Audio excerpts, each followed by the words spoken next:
Orang yang dunia tidak boleh menguasai dia, tetapi dia menguasai dunia. Keluaran daripada generasi payah susah ni antaranya Saidina Umar. Saidina Umar ni apabila dia nak masuk ke kota ni Masjid Aqsa, nak pergi ambil Masjid Aqsa.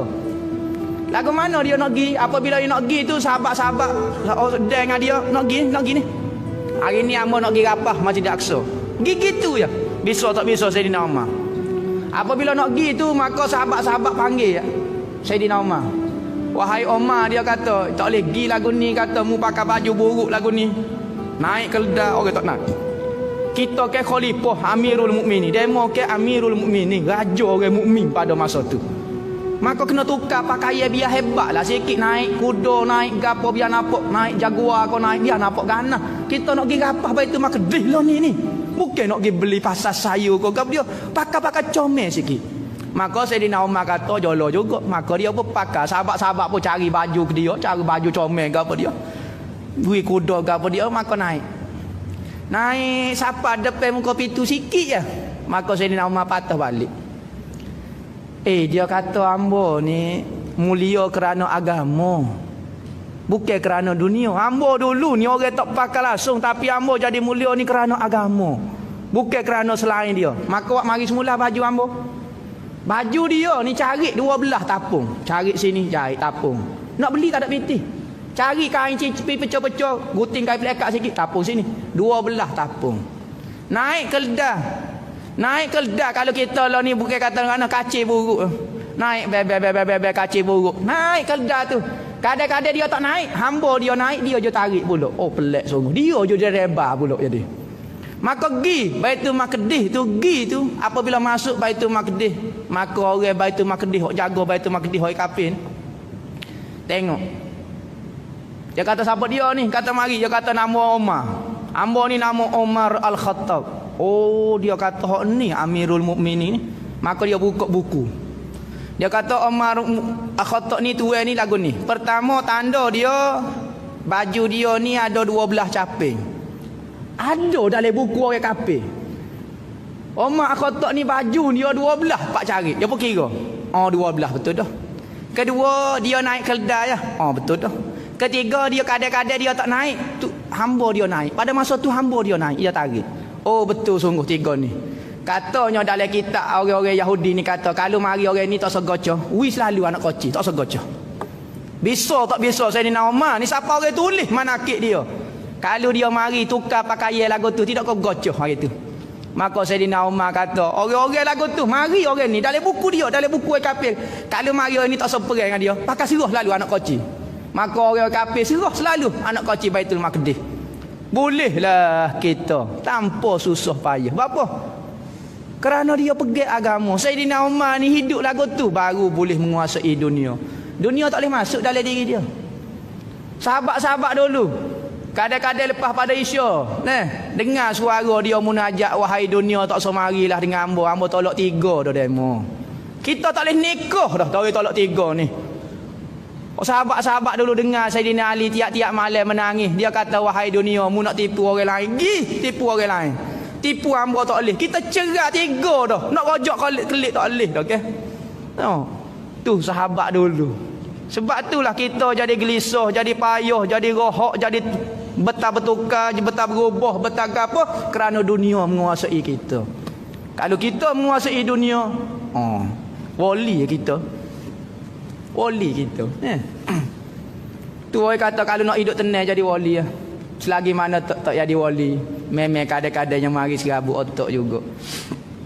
Daripada Malik bin Dinar berkata ia tidak pernah kenyang Rasulullah tidak pernah makan kenyang daripada khubus, makan roti saja pun tak je kenyang dah nasi. Wala lahmin, Rasulullah tak pernah makan kenyang daging illa ala dhafaf, kecuali ketika makan bersama tetamu ataupun pergi makan tempat orang. Dalam hadis ni sahabat nak ayat kata Rasulullah ni roti kering pun tak aje makan kenyang. Nasi biryani lagi-lagi tak pernah makan. Nasi goni tak aje makan. Lauk ayam, lauk gapo kenyang. Roti hok paling murah sekali hok orang itu pun tak boleh nak makan kenyang. Makan sekadar nak lapik perut sahaja. Dan Rasulullah daging tak pernah makan kenyang. kecuali ketika makan bersama tetamu ataupun makan tain jamu. Tain jamu makan Rasulullah sampai kenyang. Tapi kalau kelik rumah nak makan roti pun tak gerak. Tu kehidupan Rasulullah, kekasih Tuhan paling sayang ke dia sendiri. Tapi apa dia hidup lagu tu? Bapa nabi-nabi, sahabat-sahabat, wali-wali Allah Taala hidup lagu tu. Nak ajar kata ni bukan tempat kita.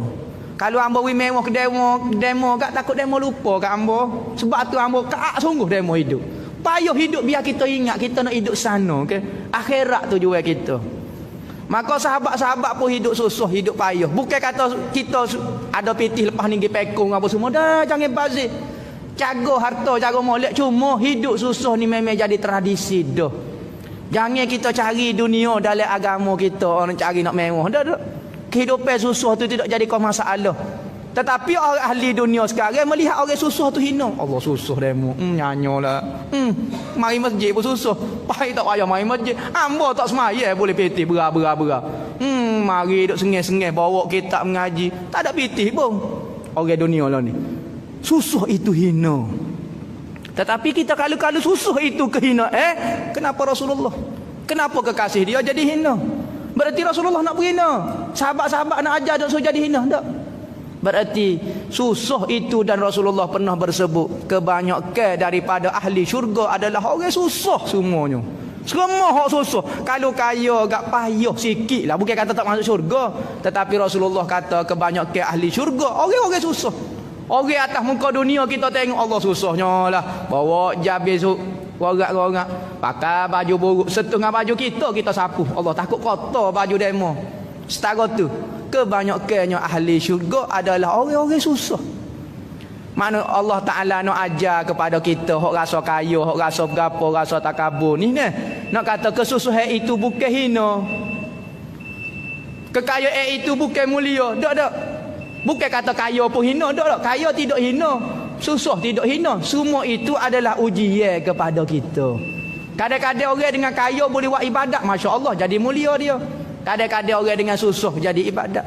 Tetapi Rasulullah kata, kamu kalau dengan kaya payah. Kamu tak susah, kamu ingat Allah. Kita tak susah deh. Akak tangan lalu minta doa dengan Tuhan. Cutera senang. Nak akak sekali pun payah. Apa kita kata tak susah patut. Itulah tak adanya tak senang mudah. Tak. Rasulullah pun sebut dah, aku bimbang dunia dibentai kepada kamu sesungguhnya dan kamu akan berlomba-lomba mencari dunia dan kamu akan hancur sebagaimana bangsa-bangsa dulu lain hancur. Kalau kita baca sejarah orang-orang dulu, bangsa lain, hok bisa-bisa zaman-zaman lain, dia hancur ketika mana? Ketika dia kemuncak kepada kemewahan dia. Mana-mana bangsa, mana-mana dinasti, zaman-zaman naik Bani Umayyah, naik kehebat-hebatan terjun bawa. Tain hebat dia terjun dia. Tain kaya, tain mewah. Generasi Abbasiyah pula naik. Teko hebat apa semua dum terjun. Generasi Turki Osmaniyah naik hebat. Bukan kau jadi kau lupa tu kau hebat kau mewah kau dum terjun. Maka siapa dia mencari kemewahan bererti dia mencari kehancuran dia. Sebenarnya memang tradisi lagu tu. Dok saya kalau saya kaya saya boleh ingat Allah. Tidak ada masalah. Cuma Rasulullah kata kebanyakannya tidak salah kepada kekayaan. Semua itu ujian. Ujian kaya lebih payah daripada ujian susah. Kita sendiri tengok keadaan manusia dan jawapan dia semua jawab lagu tu belaka. Tak tahulah kalau dengan kita jawab lagu lain.